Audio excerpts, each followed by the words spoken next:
Hey YouTube, this is Nashtaters. Welcome back to another episode of War of Divisions. So today we're going to be doing something a little bit different than my normal episodes, and that is we're going to be going over the unit of Super Sexy Stern, also known as Night Ruin Stern. And I'm going to be just kind of talking about him in a very casual way. And it's not going to be a review per se, because I don't really have the tools to really review him in the way that I would normally want to review a unit. So let's take a look at this unit to see if he truly lives up to the hype.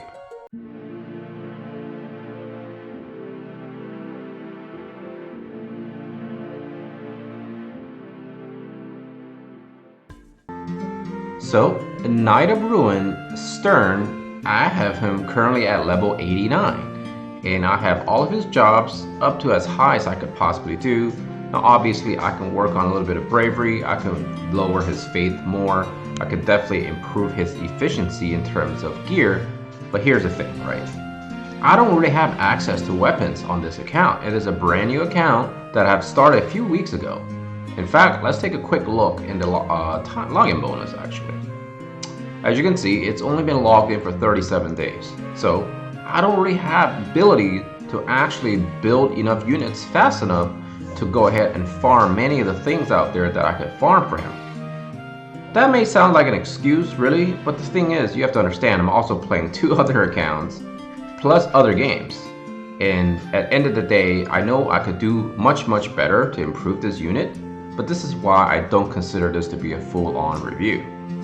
Let's take a look at some of his stats though. HP looking pretty solid here. Attack power 463, that's pretty good actually. I know I've seen upwards to 1,000 in terms of once he has all of his abilities maxed, all of his jobs maxed, and of course giving him lots of good gear. Agility here is at 62, Dex 158, Luck 217. Typical 3 move, 1 jump. No defense, no spirit. So again, he's going to be pretty squishy. I'm electing to use him on as Knight of Ruin. Now, I'm going to go ahead and talk about a few things here. First and foremost, let's go ahead and take a look in terms of how he looks. And so what we're going to do is we're going to bring him into a combat situation and kind of see how he looks in terms of presentation on the battlefield. And through the art of magic of movie making, here we are. He is showcased on the battlefield. Let's just take a look at him. First off, he looks pretty badass in terms of his design, right? He has this nice set of golden armor. Obviously, he has the mask on his face. Kind of reminds me of Green Hornet a little bit. Also, his hair, very spiky. And one thing I really enjoy about this design is the fact that he wields a big-ass 2-hander sword.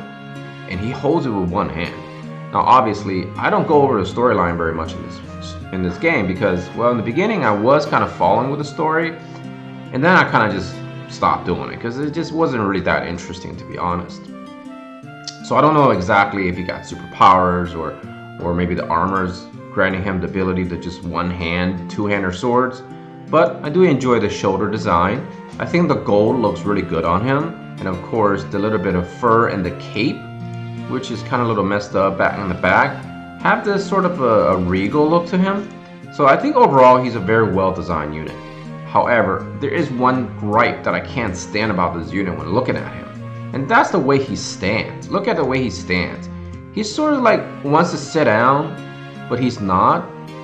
And he has his knees bent, but he has his back kind of sort of straight, but he sort of like look like he's leaning back from this perspective and this angle. And so, honestly, I think they could have done a better job in terms of the way he looks in terms of presenting himself on the battlefield. But the overall design though, I definitely give it a thumbs up for sure. So let's go ahead and take him and see what he does in terms of maybe he can do some damage to people. So this, I believe, will definitely increase his accuracy and attack, and definitely is the best for him in terms of a self buff. It does increase a lot of attack power for him. I think generally speaking, a lot of people may suggest using, say, Samurai, but I'm not a fan of that for him. I think he's really better suited as a Knight of Ruin in terms of damage.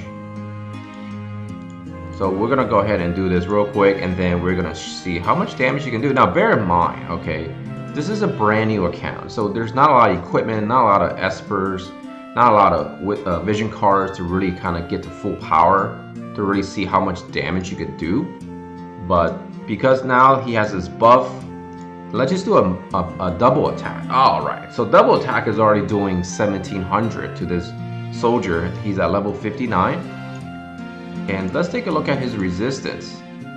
So he has neutral to slash attack, and he has 0 defense. So he's dead right there if I use that. Mighty Break, 1100.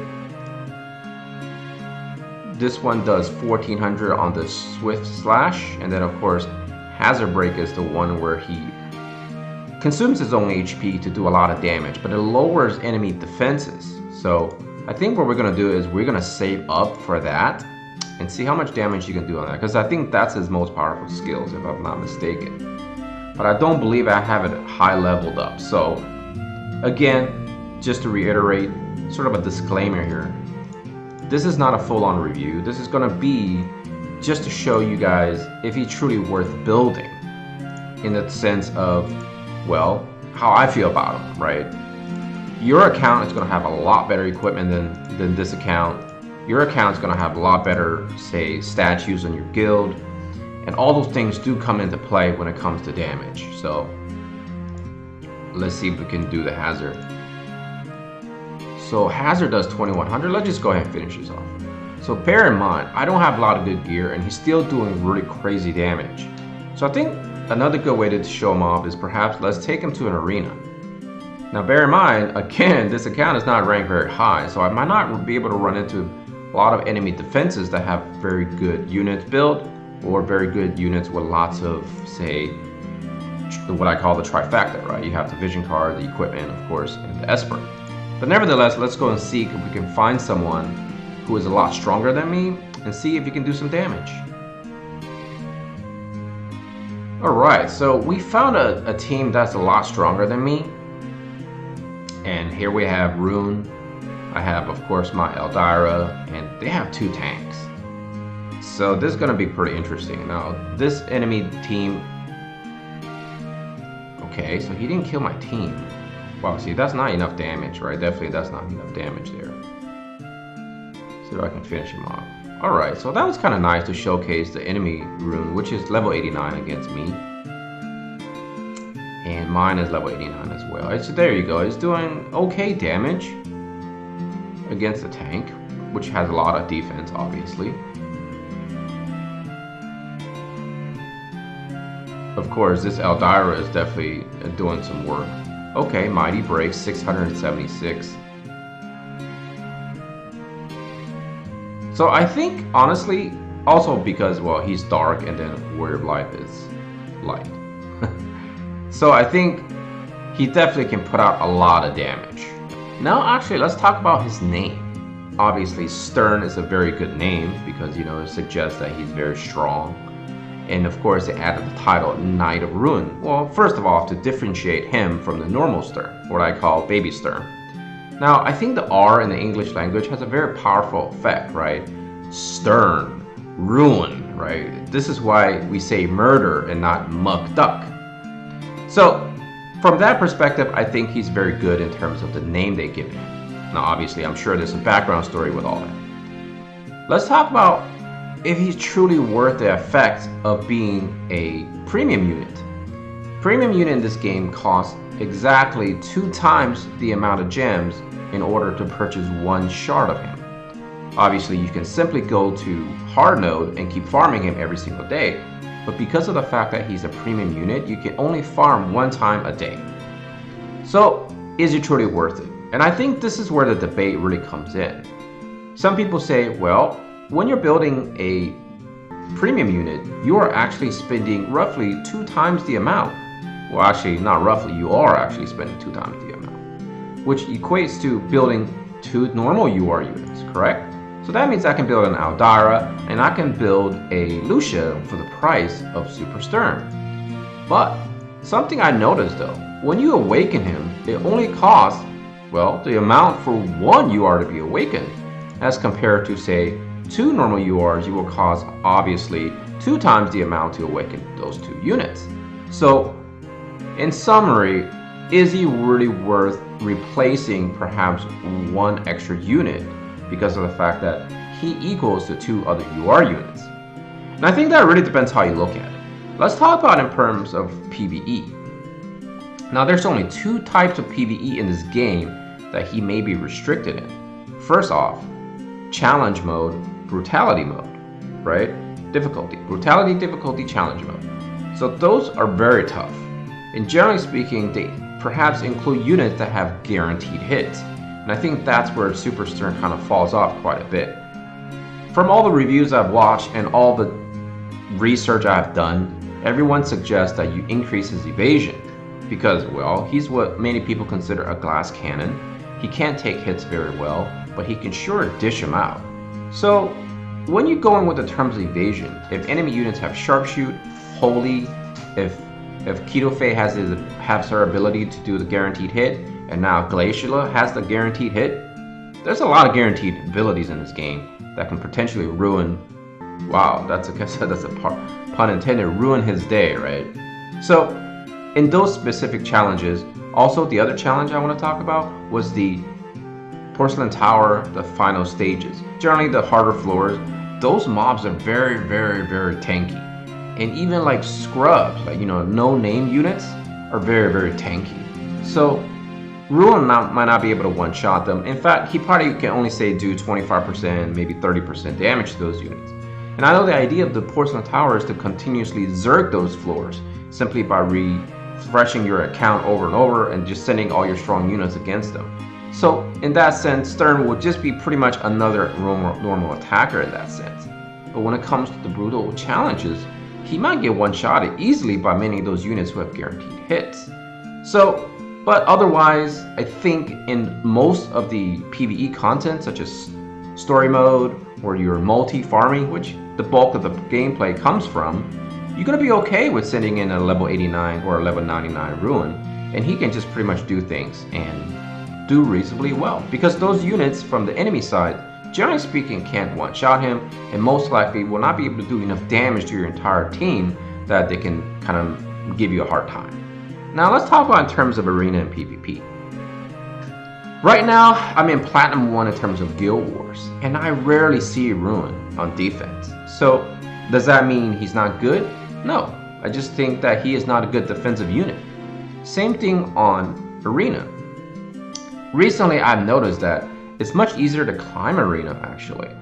On my main account, I got up to like 2,000 easily, as opposed to before, where most of the time, I can get to 2,000, but I'm quickly dip off. In my free-to-play account, I recently hit 5,000, which I've never done before.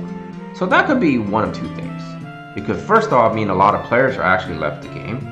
2, it could mean that I just simply got a lot stronger than before. But if I did in fact get a lot stronger than before, wouldn't other players get as strong as me or even stronger than me? So that begs to ask the question, is something going on in terms of shifting dynamic in this game? I think that's a topic saved for another day. So to put that in perspective, when I'm climbing higher in terms of the 2,000 range and the 5,000 range, I've never seen Ruin of Stern. In fact, maybe I only see 1 out of 10, 1 out of 20. That's a very small percentage. So again, to emphasize, he is not going to be very good in terms of defense because he's a glass cannon. And many times over, glass cannons don't really make good candidates for defenses. However, he's going to be very good for your offensive team. And in terms of match play, I don't know if he's really going to be shining very much. I think generally speaking, most people prefer tankier units or super fast units, maybe utilizing the Steel Heart strategy. So I can't really say because I don't play enough match play to give you guys an opinion on that. But overall, I feel like this unit is kind of a hit or miss. I always compare this game in terms of units to the philosophy of get units that you want and get units that perhaps you need. And don't always get units just because they're out there. In other words, don't window shop, don't dream. I think Super Stern is definitely comparable to a Lamborghini in real life. He looks nice, looks like he can do a lot of damage, he's very flashy, and he costs a lot of money, right? So if you want him, you have to sacrifice quite a bit to get him. Until next time, take care of yourself and all your loved ones, and make sure you spend your time wisely. Nashtaters and his family out of here. Peace out.